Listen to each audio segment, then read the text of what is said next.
বর্ষাকালে অনেক কনস্ট্রাকশন কাজ হয়, তবে কনস্ট্রাকশন কাজের ভিতর ক্ষতিও কিন্তু আছে কিছু, কিন্তু উপকার একটু বেশি।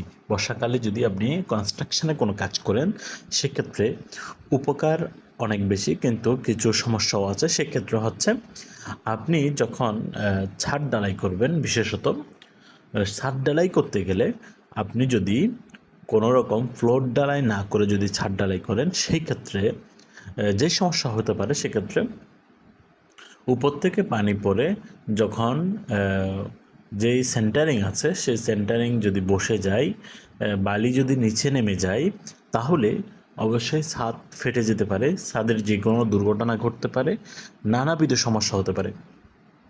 এই ধরনের অনেক কিছু আছে, যেমন ঢালাই। আপনি ঢালাই মিক্সিং করলেন, সেই ক্ষেত্রে পানি যদি বর্ষাকালে পানি যদি আপনি বেশি দিয়ে পেলেন বা বৃষ্টির পানি যদি মিক্স হয়ে যায় ঢালাইয়ের সাথে, তাহলে ঢালাই গুণাগুণ নষ্ট হয়ে যাবে। এবং বাইরে কোনোভাবে ঢালাইয়ের জন্য, প্লাস্টারের জন্য কোনো রকম মশলা রেডি করা যাবে না। সেক্ষেত্রে লক্ষ্য রাখতে হবে। এই সমস্যাগুলো হচ্ছে বর্ষাকালের সমস্যা।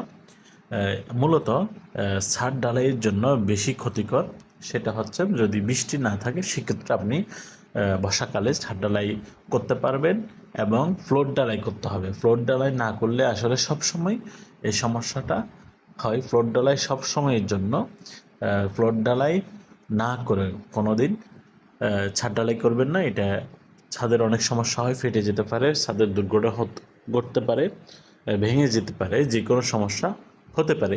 কারণ হচ্ছে যখন সেন্টারিংগুলো বসে যাবে, পানির মাধ্যমে হোক, এর মাধ্যমে লোডে হোক, কোনোভাবে বসে যাবে, সেক্ষেত্রে কোনোভাবে সেন্টারিংগুলো শক্ত থাকবে না, দুর্বল হয়ে যাবে, কলাম দাঁড়িয়ে থাকবে, কিন্তু সেন্টারিংয়ের জন্য ছাদ দেবে যেতে পারে, ভেঙে যেতে পারে, ফাটল ধরতে পারে, যে কোনো সমস্যার সম্মুখীন হওয়া যায়। তাই আমাদের এই ভিডিওটি আপনাদের টাইমলাইনে রেখে দিবেন, লাইক কমেন্ট শেয়ার করে পাশে থাকবেন। কারণ হচ্ছে এই ভিডিওটি যখন আপনি দেখবেন, শুনবেন, এগুলা কোনো প্রয়োজন হলে ছাদ ঢালাই, বর্ষাকালে কোনো ছাদ ঢালাই করতে চাইলে বা এগুলা নিয়মগুলা আমাদের থেকে জেনে নেবেন। আমাদের এই ভিডিওটি দেখে আমাদের প্রত্যেকটা কিছু আমরা টিউটোরিয়াল আকারে করে থাকি, প্রত্যেকটা কিছু টিউটোরিয়াল আকারে আমরা দিয়ে থাকি। Engineers tech consulting firm facebook page এবং ইঞ্জিনিয়ার্স টেক ইউটিউব চ্যানেলে আমাদের এই ভিডিওটি যাবে, এগুলো দেখে নেবেন।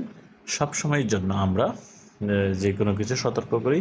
Civil engineering related A to Z Chittagong আমরা সলিউশন দিচ্ছি। আর তাহলে দেরি নয়, অবশ্যই এই কাজগুলো আমরা দ্রুত দেখবেন, আমাদের ভিডিওগুলো দেখবেন, দেখে শিখে নেবেন, জেনে নেবেন। কনস্ট্রাকশনের কাজে কোনো ভুল যেন না হয়। ভুল একটা কাজের জন্য খুবই ক্ষতিকর এবং অনেক সমস্যা। তাই আজকে এই পর্যন্ত। Engineers tech consulting firm facebook page থেকে বিদায় নিব। আসসালামু আলাইকুম।